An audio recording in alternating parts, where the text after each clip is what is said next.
The world is at a pivotal moment. Geopolitical clashes have spawned an intense race for technology leadership. Industries are being reshaped. Globalization is being reimagined. I'm Andrew Schwartz. And I'm Kirti Gupta.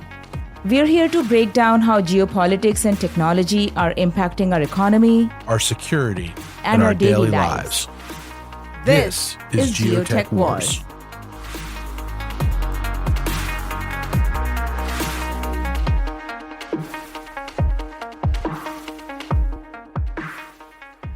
Welcome back, everybody, to our next episode of the GeoTech Wars podcast. I have the pleasure to be joined today by my colleague, Guillermo Christensen. So Guillermo is a partner at K&L Gates, where he advises clients on national security risks, such as cyber incident, sanctions, and export controls. We actually met recently at a roundtable on managing geopolitical risk, where I got to know you and your really exciting career trajectory. So, much of your guidance to clients stems from your own personal experience, both as a CIA intelligence officer for 16 years and then a diplomat in the U.S. State Department. So, Guillermo, I have to start by asking you to tell us a little bit about your really interesting career trajectory and why is it you chose this path? Thank you, Kirti. And it was a lot of fun to have you as part of that geopolitical discussion. I have to say that I was catching up with some of my colleagues today about it, and I think we had such a wide-ranging discussion, but fascinating to get all the perspectives that you and others brought. So thank you for joining us for that as well.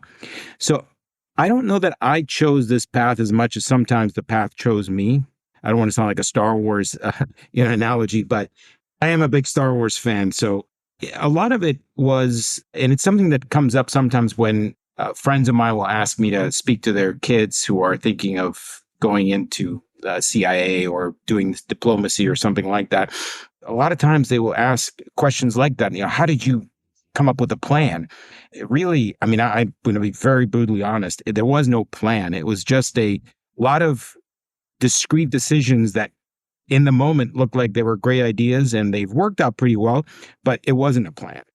So I'm an immigrant. My family came here from Argentina, and I really wasn't thinking for much of my high school or college about going into the U.S. government because I wasn't a U.S. citizen. I became a citizen very late. Eventually, I found myself just attracted to the international space because I'd spent a lot of time living overseas. And it was really that the CIA came to me. They basically recruited me into the organization. I guess they saw things that, made sense for them. I don't think that I really understood exactly what I was getting into, but the idea of when they described the training that you go through and there's paramilitary training and all these things. As a college student, I thought, wow, this sounds really good. I wonder how much it's going to cost me, right? And of course, they pay you. So I think the look on the guy's face was like, I wonder if this is really the right guy we should be hiring if he doesn't understand how that works. But along the way, things would become open or opportunities would pop up. And I have to say, most of the time, I just said yes without necessarily thinking through all the implications, even to the point where I got the opportunity to spend a year at a think tank, not CSIS, but the Council on Foreign Relations in New York as the CIA fellow. This was about 11, 12 years into my time at the agency. And that was a very untraditional kind of thing. Once you went there, everybody knew who you were, so you kind of were out in the open. The idea was you were being selected for a senior position at some point, so they wanted you to know people in the foreign policy and business world. And to me, it sounded like really interesting and very different than anything I'd ever done. And so I said, yeah, that makes sense. Spent a year in New York. I got there 3 weeks before 9/11, so that was obviously a very crazy time for a lot of reasons. But it was an amazing opportunity, and I got to know all these people who kept telling me, you really should come and do what we do. And I'm talking about, investment bankers, lawyers, people in all these different, and I realized maybe that something about what I knew how to do as an intelligence officer had some potential in the private sector, which I had not thought before. That eventually led me to go back to school. I did law school at night and all that. And that's what brought me eventually to practicing law and what I do now. That's an inspiring story. It really is. And I think that you're selling your vision a little bit short in why you transitioned from the CIA, from the government to the private practice. You had a vision. No, I did. But it was a vision that started when I began studying law again. I think I took a course, a law class of some kind in my master's. I did the School of Foreign Service at Georgetown. But what I realized was there were a lot of parts of the spectrum of foreign policy and national security that were going to develop in a way into this national security law practice that I now have been building for 15 years. It was still very early on. So when you talked about national security law back then, what you're really talking about is a very small group of lawyers, mostly in the Defense Department, the Department of Justice, maybe CIA, that dealt with very kind of narrow areas, very interesting areas of law, but pretty confined. And the reason for that is most of the law involved the government, right? Most of the things that had a national security legal element involved the government. Sometimes there were things around the telecommunications space. There was CFIUS, which we can talk about a little bit later. That was already in place. Export controls had existed during the Cold War, but it was still, pretty narrow. But what I observed and what I saw, especially when I went back to the State Department and was in Paris at the OECD, was that this transition to what many people just call the digital economy was going to fundamentally reshape the impact of law on business and national security. And in particular, when you think of national security competition throughout the Cold War, it was largely confined to certain areas of traditional power, right? Military, intelligence, things like that. Economic power was important, but it was in reserve. Now, our economies are the platform, are the battleground for much of the competition that is between countries. And it's also the battlefield, literally, for the conflict. So the Russians and the Ukrainians are not just fighting it hand to hand or with artillery or with aircraft. They're fighting it with electrons, with bits and bytes on their internets. Obviously, China is doing a lot of things to our digital economy. The Iranians are doing, their piece. North Korea has essentially become a weaponized internet state, a very small weaponized state, but it does incredible harm. And so all of that, I already could see that there was going to be a tendency towards having to regulate that. And that led me into building the kind of legal practice that touches on all those areas in different ways, whether it's from surveillance law, CFIUS, export controls, cybersecurity, all of those things. Yeah, thank you, Guillermo. This is what I wanted to hit upon. Like the digital economy has basically changed the relationship between the government and the private sector forever. Because a lot of our critical infrastructure today, and this is really the purpose of this podcast, GeoTech Wars, is about technology. It rests on technology, right? Like I was a chief economist at Qualcomm, and knowing semiconductors and 5G communications, like I always used to think of 5G and 6G future infrastructure as, the airways, the railroads, the waterways of tomorrow, right? If everything is connected and you want to do some kind of a statecraft, there's some kind of warfare, that's the future. Attacks on technology is the future. So I think you saw that coming and you've been building your practice on that. I would love to dig in this a little bit more with you. What are the specific risks that you see companies are facing today and we should be prepared for? Yeah. And Kirti, I think you touched on a very important piece, which is in many of the free market advanced economies, the digital infrastructure, the digital economy is in the hands of the commercial sector, the private sector. The people who would be protecting it from nation states are obviously in the government. But that's not the case for the countries that often are largely the threats to that digital infrastructure, right? So Russia, much of the economy obviously is in the hands of the government or people connected to the government. China, it's a complex picture. There are many state-owned enterprises, and we could debate about the extent to which they are actually parts of the government or influenced by the government, degrees to that. But there's no question that China's digital economy is not a free market economy. It's something else, between different degrees of digital authoritarianism in some places to some free market and varying in between. North Korea, obviously, complete government control, etc. So we're playing in a way with very different rules of engagement and also different levels of vulnerability. The US digital economy is probably the most vulnerable by scale and by the speed at which it evolved into a digital economy without many of the steps being put in place to protect it well. And we're playing catch up on that to a huge extent. So it's no accident, I think, that today, if you look back just in the last 2-3 years, the number of executive orders and government programs directed at helping the private sector and building the public-private partnership have just exploded, very badly needed. They don't all work great.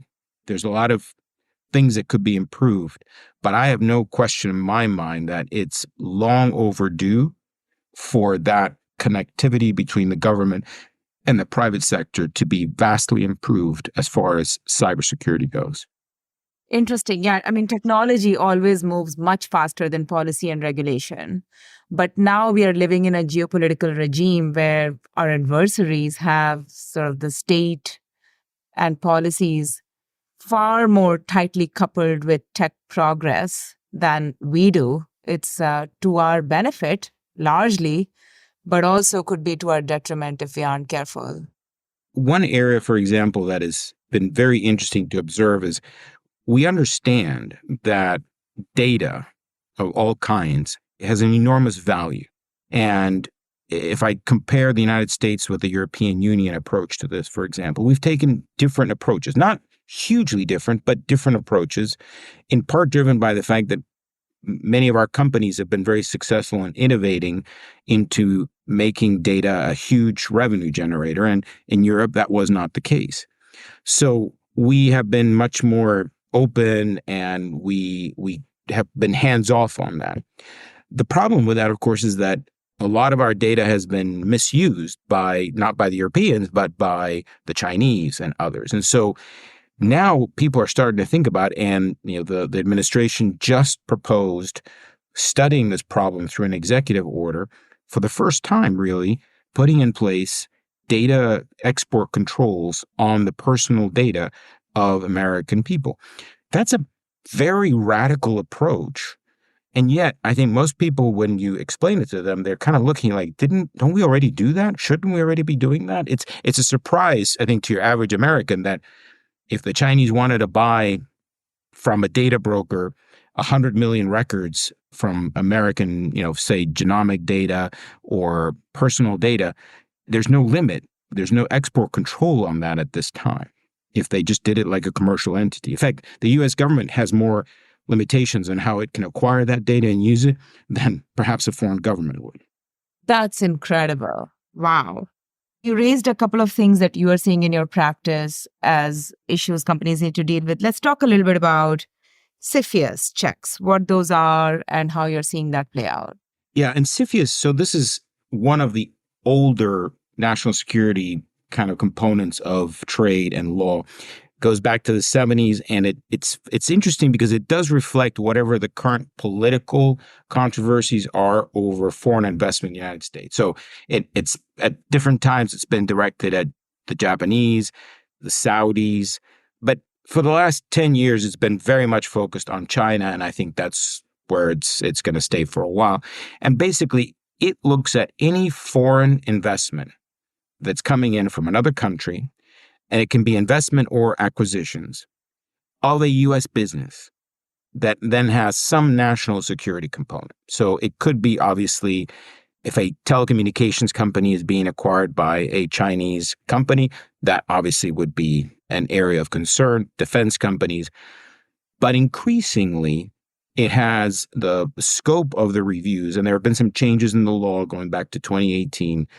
The scope of the kinds of issues that they're concerned about have broadened considerably. So now we're talking about pretty much anything that touches the public health sector is a concern. And sometimes it makes sense. Other times you really have to look at it from the perspective, for example, of during COVID, when the Chinese withheld medical supplies from the global market because they needed them or they didn't want others to have them. That, I think, sent a message to a lot of people in the national security space that, the next time this happens, we need to be careful, because if we depend on them for something that could be life-saving for the American people, it might not be a good idea. So there's now a very much of a focused effort on, if a Chinese investor is looking to invest into a biotech or some other type of sector that has that kind of impact on public health, is that a good idea? Is that something that could put us at a not just a competitive disadvantage, but as a national security and national health disadvantage?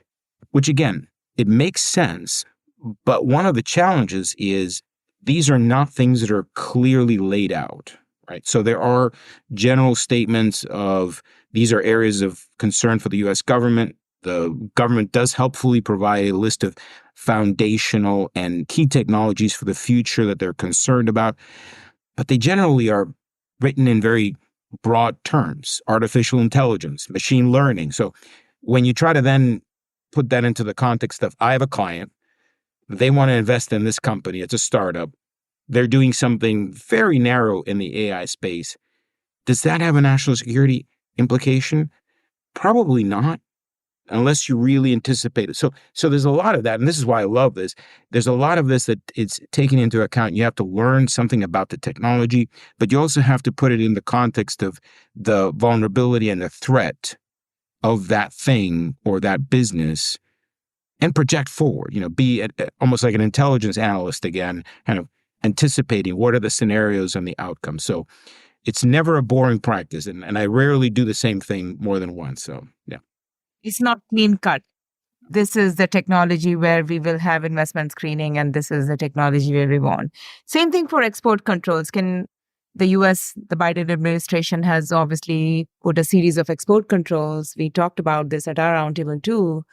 And we've talked about this at length at our podcast on a number of semiconductor technologies, especially advanced technologies.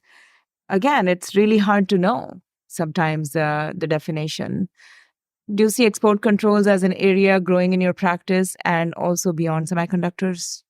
Oh, absolutely. I mean, the semiconductor rules now are so complex, whether you read them by themselves or then when you try to apply them to an actual transaction, they are incredibly complicated, and they really do require it's in our work, we're often working side by side with the engineers at the company to try to understand what the government meant by some of the language and the specifications around different types of chips. And of course, one of the things that, is inherent in this is that it's not a static picture from the perspective of who you're trying to keep the technology away from. So, for example, the move to restrict the kinds of chips that drive artificial intelligence machines, the GPUs, the kinds of things that NVIDIA and others make. So those have been subjected to some pretty strict controls, and gradually it's becoming very difficult for anyone in China to get their hands on them, at least through the normal means of commerce. That, however, opens up some other doors that perhaps were not quite as anticipated. For example, the infrastructure as a service business, where you rent your machines, right, your computers to someone so that they can basically run their software on your machines, is one way in which you can theoretically get access to the same capabilities without having to buy the chips. And there's a quirk in export control law where years ago, the Commerce Department declared that cloud services essentially were not going to be subjected to the same export controls as the computers and the chips. I'm vastly oversimplifying, but that meant the data that is on the cloud is one thing, but the actual offering of the services might not be. So now that's presenting a problem, because you can see where someone could be accessing those resources and still achieving the same or similar performance capabilities that way as if they owned the chips and the servers themselves. So that's something that is, people are thinking about how to deal with that component. And there's now another executive order. There are a lot of executive orders around infrastructure as a service. So these IaaS services, and part of it is to understand who is using these services. There's also a cybersecurity component to that because smart hackers have been using U.S. infrastructure to attack U.S. targets rather than coming in from outside, because obviously if you're already inside the country and it's a little bit easier to do that. But those are the kinds of challenges that the government is having to deal with, and the private sector, right? Because for every one of these problems, when I discuss them with clients, they want to know, well, what's the government going to do about it? And we don't yet have a good answer. But that doesn't mean they should forget about it and wait for the government to do something. To the contrary, I think that they should be thinking creatively about what the government could do, might do, and how to try to address those concerns, provide other avenues for dealing with them, or be sure not to invest too heavily in a technology that very soon might be heavily impacted by a regulation that the government imposes. Yeah, it really opens that idea that we've been discussing, right? That this new regime, this new geopolitical landscape, it's cutting across so many technologies and supply chains, different kinds of executive orders, export controls, investment screening, that almost every operation needs to have a new dimension of risk management. Thinking about their supply chains, thinking about these kinds of potential government mandates and how to be prepared to answer to them, and having a strategy for public-private partnership. You did touch upon cybersecurity risk. I don't want to let that one go. I want to dig a little bit deeper into that because, you can put all these export controls and sanctions and tech transfer barriers in place, but your infrastructure is still exposed to cybersecurity attacks. So what are you seeing there in your practice? So depending on which part of the threat spectrum you're looking at, it goes from bad to worse. There's certainly some bright spots in certain areas. For example, if I look at the cyber criminal risk, the threat to private enterprise, I'd say in the last 5 years, what you've seen is criminal groups become highly professional in the same way that our companies become professional, right? They specialize, they create dedicated startups. They are often very agile. They're small operations, but very agile. They move quickly and they innovate very well. The best example I might give you of this is the ransomware, which has been this epidemic, very annoying and costly. And, 5 years ago, I could tell most companies, if you did a few things, very basic things in security, you probably would not going to have a serious ransomware problem, even if it got on your system, because the way you could recover, et cetera. Well, many of the more advanced ransomware groups have now figured out ways to get very sophisticated, attacking servers, attacking infrastructure, going after backups, which are really a backup that can bring you back from one of those situations is really the best solution to a ransomware problem if it happens to you. So they've moved very quickly, and many companies have not kept up their defenses, have not progressed. So we're talking about a big business. Last year, depending on who you talk to, was one of the worst years in terms of ransomware. Then when you flip over to the nation state piece, there again, we see more than just the handful of countries we've been concerned about getting very professional and getting very good. But the ones that worry me the most are the ones where the nation state, espionage, I assume, will always happen. And by and large, it's something you just accept happens and you try to stop it, but it's what countries do to each other. The things that are far more worrisome are the indications of some of the countries that we're concerned about being very active in networks that matter a great deal to the proper functioning of life, delivery of water, electricity, through sometimes reconnaissance, but other times doing things that go beyond that, almost to the extent of planting or being prepared to deploy malware that could bring those networks down. Now, does that surprise me? No. Should it surprise anyone? Absolutely not. If you're going to go to war and you're going to be, fighting over Taiwan, why wouldn't you also bring down the U.S. electric grid? It would be ridiculous not to do that. In fact, I would argue that in a conflict, you might well want to start with internet-enabled attacks first. That might not be as bloody as actual kinetic attacks, to see if they have an effect enough to force your adversary to back off. In fact, it might make sense from a proportionality and doing a least harm type of military conflict than going right to bloody war. But the challenge is that, going back to where we started, is we are much more exposed to those kinds of attacks than some of the potential enemies that we have. Not that their economies might not be as internet enabled as ours. China certainly is going that way, but they have a higher tolerance in some respects to that kind of pain because their system is not obviously as open to different public opinions.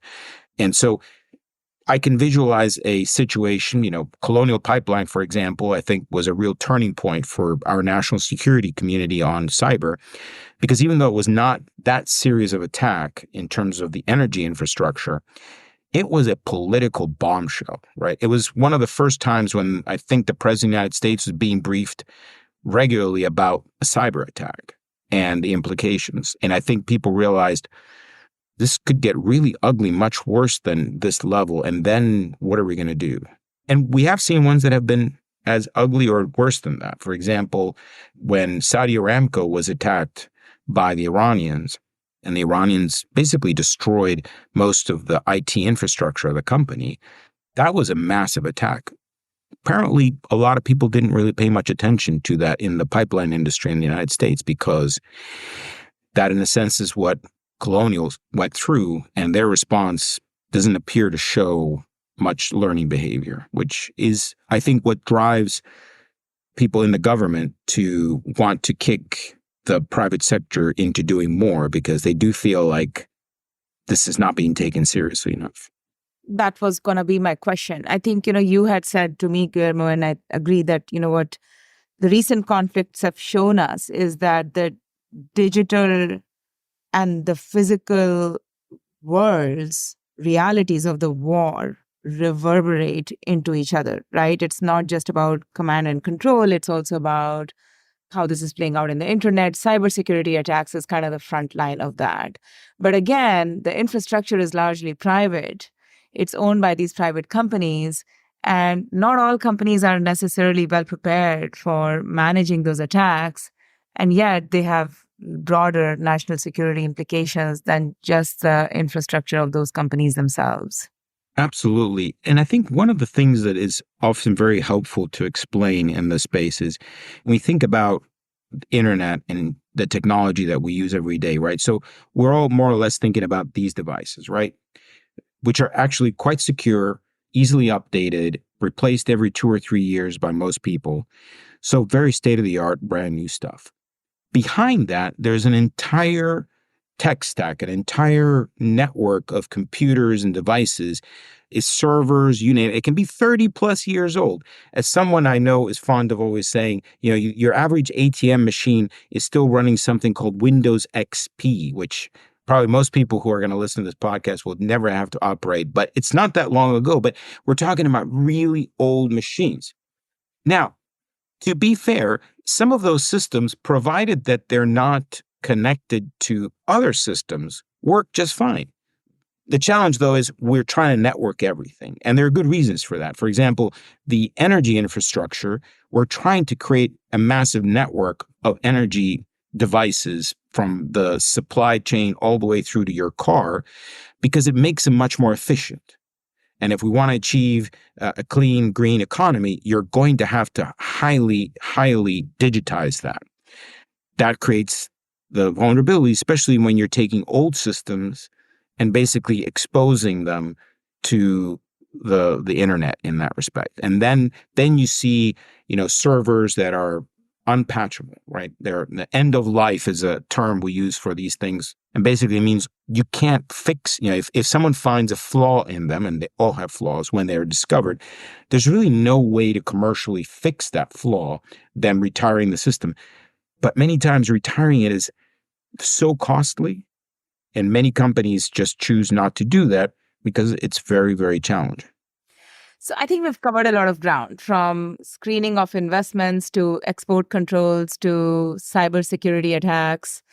If I was running a company listening to this, I would be thinking that companies would benefit well from having their arms around some of these external developments and knowing the risks that they are navigating in the fast changing political landscape today. Your key suggestions for a call to action for US corporations to be well prepared for what's coming. So a couple of things. One, if you're not already taking the cybersecurity risk to your business seriously, you start now and move fast, because it is across the board. It is not just your neighbor. Don't wait until it becomes your problem. You need to be ahead of it.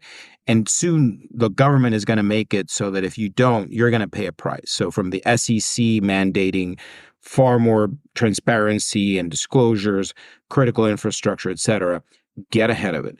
Build it into your business plans. It's part of the cost of doing business, but I would do more than just the minimum. I would really be thinking about it as an incredibly important value creator, because you may find that you are able to do things by staying secure that you can't if your information is stolen, for example. The other piece I would say, and this goes back to our conversation, Kirti, when we were at the geopolitical tabletop discussion, is I think almost any company of any scale, but especially those that are exposed to the global supply chain, which is quite a large percentage of US companies and global companies, this conversation has to go on inside your boardroom on a regular basis. And you have to be thinking about the situational awareness of what these risks present to you, and thinking about them in the context of future growth opportunities, your technology, what you're going to be doing in 5-10 years. Because if you leave it until there's, for example, a conflict with Taiwan, you're going to find yourself in the same situation a lot of companies faced with COVID, or the latest invasion of Ukraine by the Russians, surprised in a weak position and having to play catch up. And I think it's time that this kind of advice is integral to your board. And so I would recommend that at least once a year, every board take this topic up. And I love doing these as you can have a board dinner and you can do some scenarios and things like that, but really focusing them on the specifics that company is going to face or that its competitors are facing. Yeah, and I just want to add color to that. In managing the supply chain risks, companies need to be not just thinking about like sort of level one of their supply chain, getting all these components or different things, where am I getting them from? But where are my suppliers getting those components from, and so on? Like peel the onion down, because the risk might be there. It's not visible to you immediately, but any supply chain is as strong as its weakest link. The other piece, though, is that when you're trying to anticipate where the threats would impact the vulnerability of your supply chain, this is where, having some scenario-driven thinking, it can be very helpful, because there will be changes to your supply chain. Your supply chain, and by this, I don't just mean the things you deal with, but your data, right? Where your service is coming from, how exposed, for example, we talk about a lot of conflicts, but if you think about, if Pakistan and India, for example, were to have a serious conflict, which has happened in the past, much of the world's infrastructure depends on the amazing quality of the programming that is done by IT companies in both those countries, especially in India. We saw that in Ukraine. There were quite a few companies that took a big hit when their IT departments had essentially been outsourced to Ukraine. Until they could get those people out and into safe places to work, they were in trouble, right? So those are the kinds of things, again, that need to be thought of as well. Interesting. Yeah. And, finally, this goes without saying, but I think it's still worth emphasizing. The reason this conversation is important in the context of geotech wars and national security is because we've made this clear. Competitiveness of our companies, the security of our companies, the security of private infrastructure is national security today. So I think one more thing I would like to emphasize is that, the importance today of foundational or emerging technologies, AI, biotech are some examples where I think public-private partnership is critical and necessary. Any thoughts on that? Oh, I completely agree. And I am encouraged a bit by the much more mature discussion we're having around artificial intelligence than the one we had, for example, about data flows between Europe and the United States and the like. I think we've learned some lessons, and we've learned some of the pros and cons of regulation versus freedom and innovation in these areas. Obviously, the Europeans are going in a different direction, not radically different, but in a different direction. I'm not as worried about the China threat from AI because I actually think China's approach is very different than Europe or the United States. But there's no question that these enabling technologies, these foundational technologies, are going to have major implications for the competitiveness of our economy. And there's a role for government without a question, but it also has to be a role that allows the innovation to occur. And government can have a very stifling effect on innovation.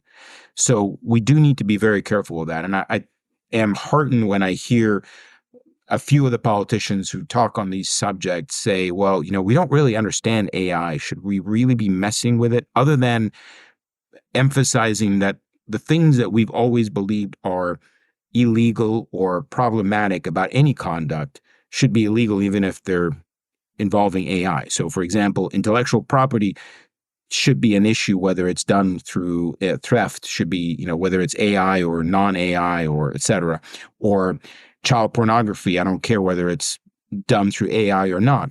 Those things are problematic in and of themselves. But in other ways, the traditional legal constructs may need to adapt to something that has the potential to be really revolutionary for human beings.